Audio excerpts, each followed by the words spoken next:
Ապրիլի 18-ը հուշարձանների և տեսարժան վայրերի պահպանման միջազգային օրն է և հատկանշական է, որ այսօր ներառյալ Արցախում շարունակում են գերի մնալ, գերու կարգավիճակում մնալ առնվազն մեր մշակութային ժառանգությունը, պատմամշակութային հուշարձանները և հետաքրքրական է իմանալ հատկապես այս տարի ինչ ենք մենք կորցրել և արդյոք այս տարիների ընթացքում, ինչ 2023 թվականից Արցախը հայաթափվել է, միջազգային կառույցների ուշադրությունը գնալով ավելի նվազել է այն ամենի հանդեպ, ինչը մեզ համար թանկ է, խոսքը Արցախում պահպանվող կամ գերու կարգավիճակում պահվող մեր հուշարձաններն են։ Շնորհակալություն։ Եթե դիտարկենք 2020 թվականի սկսած հաշվի առնելով, որ 2020 թվականի Արցախի դեմ սանձազերծված պատերազմից հետո բազմաթիվ բնակավայրեր բռնազավթվեցին և դրանից հետո 2023 թվականի Արցախի ամբողջական բռնազավթումը, պետք է հստակորեն նշենք հետևյալը, որ այս ժամանակահատվածում արձանագրվել է 700-ից ավելի վանդալիզմի դեպքեր։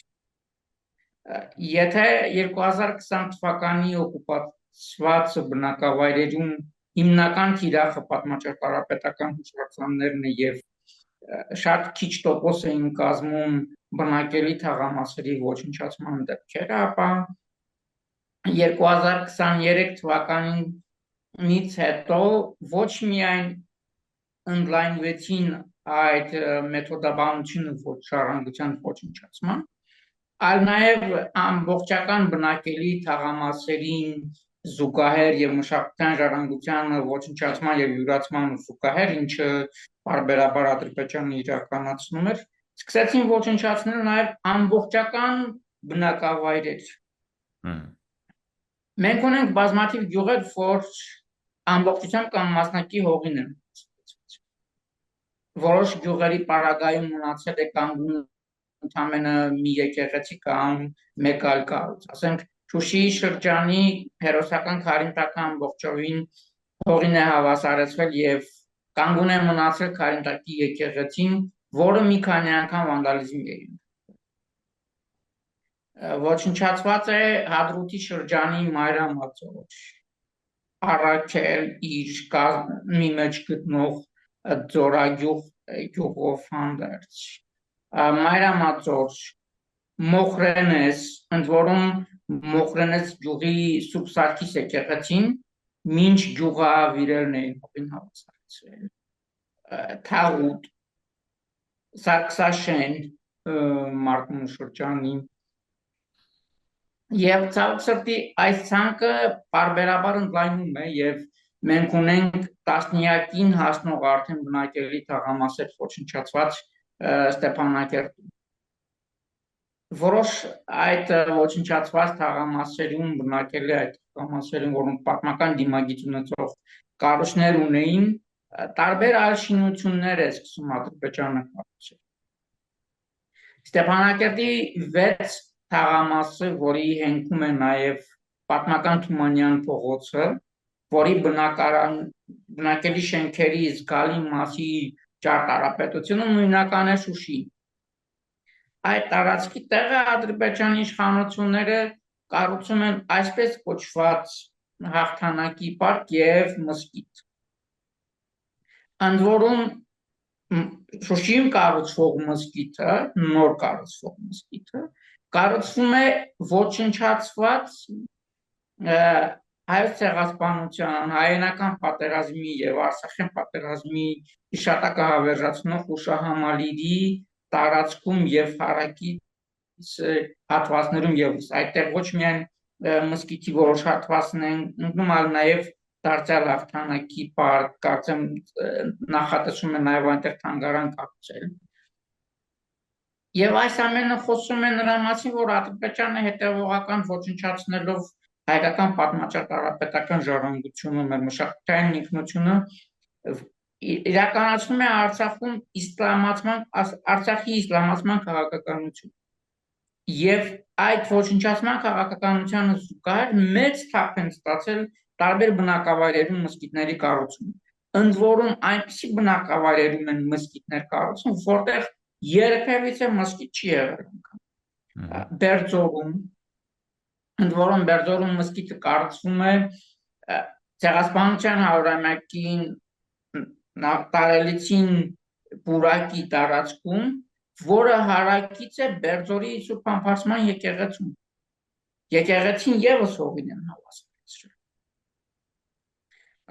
Կարինտակ գյուղում է մզկիթ կառուցում, որը ինչպես նշեցինք, հողին է հավասարեցված։ Հադրութում է մզկիթ կառուցում եւ այս կառուցման աշխատանքներին հետ կապված ճակերտավոր ասած դեղորոշիչ քարտեզների վրա տարբեր շինություններ, հասարակական նշանակության օբյեկտներ եւս նշվում են որպես սա եւս խոսում այն մասին, որ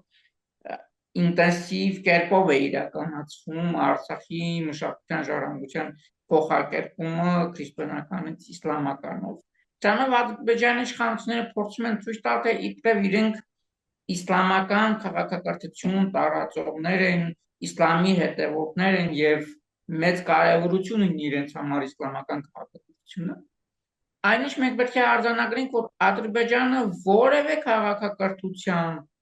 հետ կապ չունի։ Բանկայանում են նրանում դեռևս 2020 թվականին, երբ որ Շուշին ռմբակոծում էին, ինչի հետևանքով նաև 2 անգամ թիրախավորվեց ի թիվս այլ կառույցների Սուրբ Ամենափրկիչը, եւ հոկտեմբերին եւ նոյեմբերի սկզբներին Շուշիի մզկիթները ենթարկվել են թիրախավորման ադրբեջանական օկուպացիոն զինված ուժերի կողմից, ինչի հետևանքով Շուշիի վերին թաղի մզկիթի պատերի վրա որոշակի կերծվածքներ են առաջացել։ Ադրբեջանի իշխանությունների նպատակն էր այդ մզկիթը ամբողջովին պայթեցնել, մեղքը բարդելով հայկական կողմի վրա։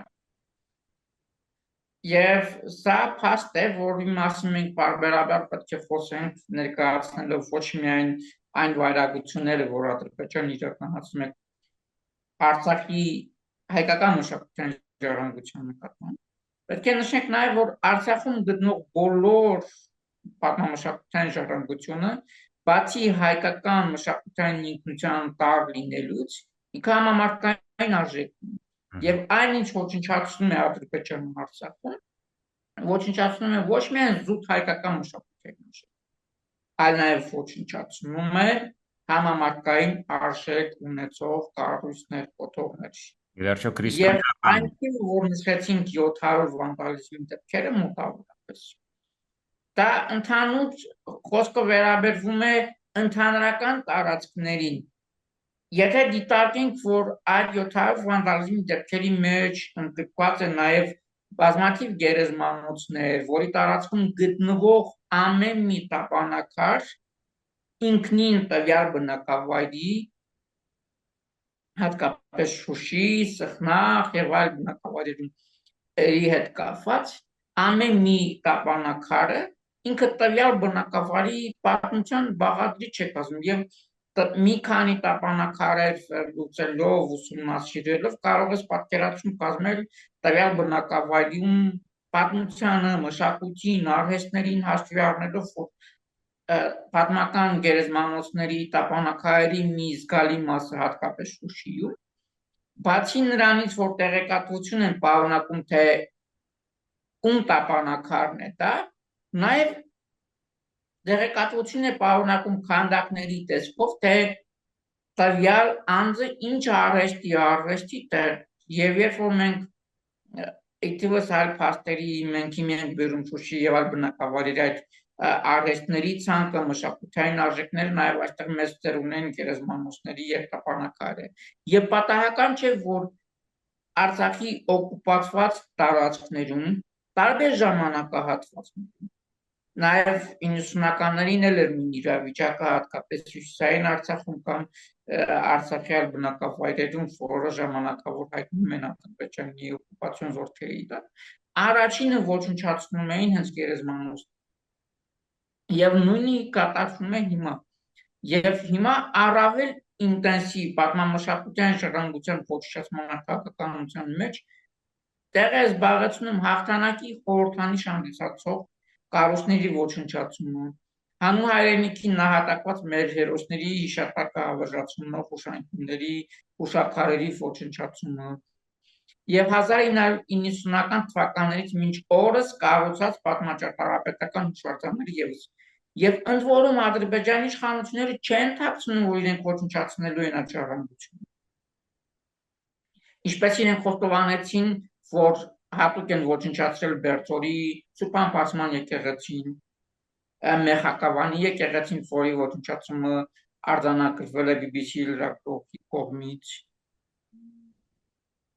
Սրանք փաստեր են, որ ցույց են տալիս, որ այս ամենը պետական մակարդակով է իրականացում։ Ավելին, այս ամենը համակարգում է Ադրբեջանի նախագահ Իլհամ Ալիևը։ Երբ օկուպացված Հադրութի շրջանի Թակուրի գյուղի եկեղեցու բակից Ադրբեջանի նախագահ հրահանգ ոչնչացնել հայկական եկեղեցիների վրագրությունները նշելով, թե իբր այդ արձանագրությունները չեն եղել հայերը, հետո են ավելացրել։ Սրանք եւս հավելյալ փաստեր են, որոնց մասին մենք պետք է խոսենք։ Եվ այս ամենի հաշվի առնելով, երբ որ մենք ամենօրյա պարբերականությամբ վանդալիզմի բազմաթիվ դեպքեր ենք արձանագրում, Վատիկանը կազմակերպվում է համաժողով, որը ակադեմիական մակարդակով գիտական դաշտով կազմակերպել չեն կարող։ Բարեբախտաբար մեր թեմերը տարբեր կազմակերպություններ, կառույցներ իրենց բողոքի նոտանքեցին, մտավորականներ ստորագրահավաք կազմակերպեցին։ Բայց արդյունքի հասնելու համար դա քիչ է։ Մենք անընդհատ պետք է աշխարհին ներկայացնենք Ադրբեջանի իրական դիմագիծը, որ Ադրբեջանը ոչ մի քաղաքակրթության արժեքների հետ կապ չունի։ Եվ այն եկեղեցիների մասին, որտեղ որ խոսում էին, կլինի Վատիկանի ժողովի ժամանակ, կլինի նախկինում Վարշավայում կամ այլ բնակավայրերում կազմակերպված ցուցահանդեսներ, որտեղ եկեղեցիների հուշարձանների նկարներ էին դիմում որպես աղվանական մշակութային ժառանգություն, այսպես ասած։ Այդ հուշարձանների եկեղեցիների որոշակի մասը հիմա գոյություն չունի, մի զգալի մասն էլ ենթարկվել է վանդալիզմի։ Մոխրենեցի Սուրբ Սարգիս եկեղեցին ինչպես նշեցին։ Նույնը Նախիջևանի պարագայում էր Ջուկայի խաչքարերը, որը ներկայացնում է որպես աղվանական, հիմա չկա։ Ծիծեռնավանքը, որը դարձյալ ներկայացնում են որպես աղվանական, վերջին ժամանակահատվածում առնվազն 2-3 անգամ վանդալիզմի է ենթարկվել։ Սկզբից եզակի շուրթը ոչնչացրեցին, այնուհետև տեղեկատվություն տարածած, որ խորանն է վնասված, եւ սա այն պարագայում, երբ ներկայացնում են որպես աղվանական։ Աղվանական ներկայացնելուց զատ ադրբեջանական քարոզչամեքենան հայկական որոշ պատմաճարտարապետական հուշարձաններ ներկայացնում են որպես ռուս ուղղափառ եկեղեցի։ Սուրբ Ամենափրկիչ եկեղեցին մեկ ներկայացնում են որպես ուղղափառ։ Վերջին շրջանում սկսել են ներկայացնել որպես աղվանական։ Ու դա տարիներ շարունակ էին անում, անգամ մինչև 2020 թվականը։ Հենց այդ նույն եկեղեցին մի քանի անգամ թիրախավորվել, եւ եթե դիտարկենք բոլոր վանդալիզմի դեպքերը, մեկ տասնյակից ավելին է անցնում միայն Սուրբ Ամենափրկիչ եկեղեցու նկատմամբ իրականացված վանդալիզմի դեպքերը, եթե մենք հաշվարկը անենք 1920 թվականի մարտյան դեպքերից հետո, Շուշիի ցեղասպանությունից հետո։ Հովհաննես Մկրտիչ եկեղեցի, որը հայտնի է նաև կանաչ ժամանումով, որը հիմնովին նավիրվել է։ Մեկ ներկայացնում են որպես ռուս ուղղափառ, հետո ներկայացրեցին որպես աղվանական, այնուհետև ոչնչացրեցին, բայց մինչ ոչնչացնելը պայթեցրեցին գմբեթը, եկեղեցու հովվատունը դարձրեցին թեյարան, այնուհետև ոչնչացրեցին, ինչը ֆիքսվում է արբանյակային նկարներով։ Բայց մի կարևոր հանգամանք կա Սուրբ Հովհաննես Մկրտիչ եկեղեցու հետ կապված։ Վերջերս մենք մշտադիտարկելով Ադրբեջանի մշակույթի նախարարությանը պատկանող heritage.gov.az կառավարական կայքեջը, մենք մի հետաքրքիր փաստի ենք արձանագրել, որ Սուրբ Հովհաննես Մկրտիչ եկեղեցին Շուշիում պայթեցված գմբեթը վիճակում տեղադրված է այդ պաշտոնական կայքեջում որպես օրիորդացվան կանոնով։ Ու սա այն պարագայում, երբ որ արբանյակային լուսանկարներով արձանագրված է եկեղեցու ոչնչացումը։ Այդ մասին տարբեր համաժողովներում, այդ նաև միջազգային որոշ կազմակերպություններ էին անում։ Սա է Ադրբեջանի իրական դիմագիծը եւ ինքը, ինչպես նշեցինք, իր միակ քաղաքականությունը, եթե կարող ենք ձևակերպել, դա վանդալիզմն է ու դա մշակութային արժեքները ոչնչացումն է։ Այդ արհեստացին պետությունը հենց դրա հենքի վրա է ձևավորվել 1918 թվականից սկսած։ Եվ այս ամենի ֆոնին միջազգային կազմակերպությունները բավարարում են ընդամենը բանաձևեր ընդունելով, որոշակի հայտարարություններ անելով, կոչեր հնչելով, որոշ դեպքերում դատական գործընթացներում Ադրբեջանին պահանջում էին, որ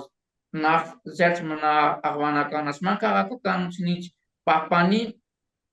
հայկական մշակութային ժառանգությունը, ընդ որում նոյեմբերի 10-ի եռակոմ հայտարարությունից հետո որևէ ձևով չպետք է ձևախեղվեր ոչ Սուրբ Ամենափրկիչը, ոչ էլ որևէ վանդալիզմի դեպք պետք է արձանագրվեր դադիվանքի հետ կապված, որտեղ ռուսական խաղաղապահ բլոկպոստ կար։